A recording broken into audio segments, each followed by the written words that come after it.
Berjumpa kembali dalam siraman kalbu hari ini Senin tanggal 3 Agustus. Mari kita bersatu dalam doa. Allah Bapa di sorga, sumber hikmat bijaksana, sumber damai sejahtera yang menjadi tiang kehidupan dan pemberitaan kami. Perdengarkan sabdamu kepada kami Tuhan, karena itu kehidupan kami, santapan rohani kami. Dalam nama Yesus kami berdoa. Amin.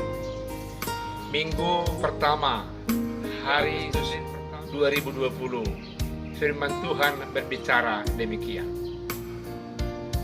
Salam dari Paulus, hamba Kristus Yesus yang dipanggil menjadi rasul, dikuduskan untuk memberitakan Injil Allah.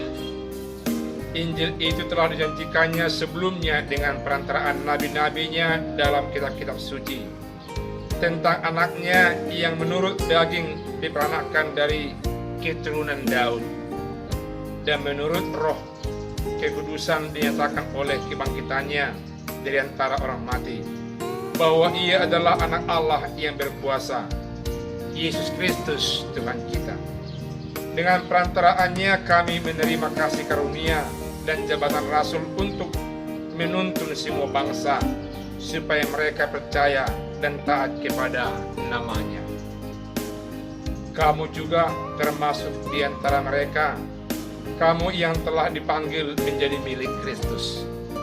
Kepada kamu sekalian yang tinggal di Roma, yang dikasihi Allah, yang dipanggil dan jadikan orang-orang kudus, kasih karunia menyertai kamu, dan damai sejahtera dari Allah Bapa kita dan dari Tuhan Yesus Kristus. Demikian, saudara masih mengingat dengan segar bahwa Rasul Paulus sebelum dia rasul yang sangat getol memimpin, mengganggu pertumbuhan orang-orang Kristen dulu pada masa dia, di sekitar kehidupannya, di sekitar kerajaan di mana dia tinggal pada saat itu. Dikatakan dalam Kisah Rasul pasal 9 ayat 1 sampai ayat yang kedua bahwa Rasul Paulus sebelum dia rasul, bahwa Paulus sebelum dia dipanggil menjadi orang yang percaya, ketika dia dalam perjalanan ke Damsyik,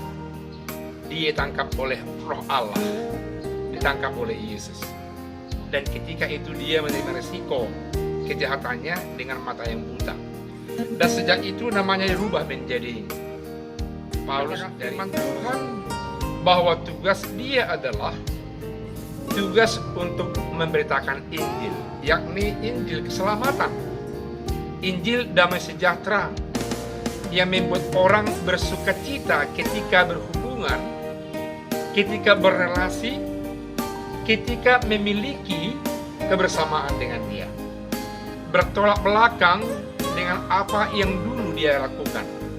Kalau dulu dia melakukan, bagaimana caranya supaya orang menjadi habis kena babat. Dia mengerjakan bagaimana supaya mereka menang melawan orang yang dianggapnya musuh.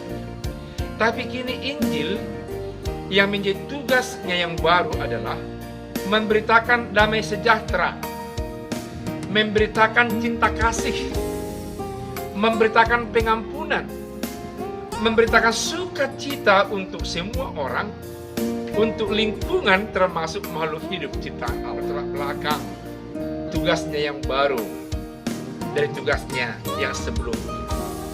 Bertolak belakang mental dan binaan spiritualnya ketika dia sebelum ditangkap oleh Yesus, ketika dia mau masuk ke Damsyik untuk melakukan misi sesuai agamanya, bahwa hal ini sebenarnya sudah dinubuatkan akan ada anak manusia, yakni anak Allah, yakni Yesus Kristus, yang menggagasi damai sejahtera dan tinggal di tengah-tengah dunia ini. Dan itu yang diberitakannya kepada orang-orang yang ada di kota Roma.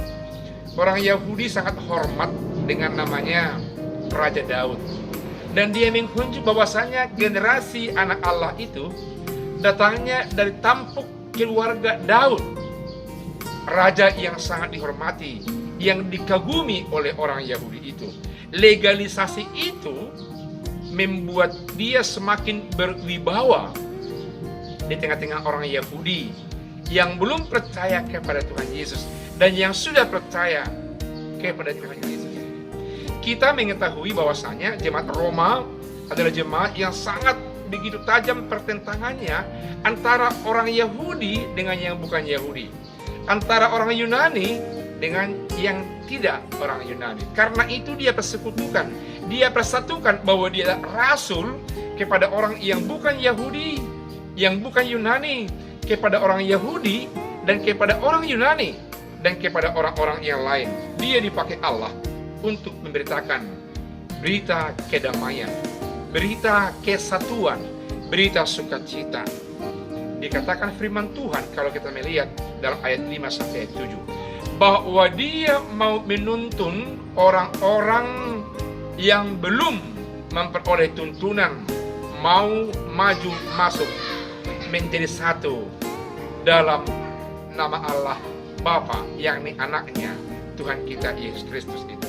Dia mengatakan bahwasanya tugas itu adalah dalam rangka menuntun kamu supaya kamu percaya kepada Allah Bapa di sorga melalui anaknya Tuhan kita Yesus Kristus, termasuk kamu sekalian yang bukan Yahudi, yang bukan Yunani, supaya sungguh-sungguh menjadi satu dalam nama Kristus Tuhan kita di tengah-tengah dunia ini.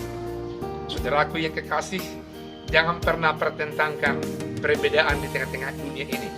Dan sebaliknya, buatlah perbedaan itu sebagai alat untuk perekat mencari kesatuan. Karena di tengah-tengah perbedaan itu ada nilai kebersamaan yang indah. Dan jikalau kita mengikat perbedaan itu, akan kelihatan warna-warni yang indah. Perbedaan kita dengan orang lain, meskinya kita buat sebagai nilai yang indah untuk mengetahui perbedaan itu dari dia, dan perbedaan itu memperkuat yang kita miliki, dan sebaliknya, sehingga perbedaan itu menuntun kita kepada arah yang satu, arah perdamaian, arah kedamaian, kesejahteraan. Dan itulah nilai Injil yang dikatakan Paulus, yang diberitakannya kepada orang-orang yang lain yang belum percaya. Itulah tugas dia yang diberikan oleh Allah di tengah-tengah dunia ini, yakni tugas pemberitaan Injil keselamatan, Injil sukacita, termasuk kepada kamu, saudara-saudaraku. Firman Tuhan ini memberkati kita sekalian. Amin. Mari kita. Terima kasih atas sabda Tuhan yang bisa kami dengar dan perdengarkan saat ini. Kiranya firman-Mu memotivasi kami, memberitakan hal-hal yang indah, hal-hal yang baik, menuju kepada perdamaian, menuju sukacita, menuju damai sejahtera. Karena itu yang sama-sama kami rindukan di tengah-tengah dunia ini. Sertai dan berkati kami Tuhan. Dalam nama Yesus kami berdoa. Amin.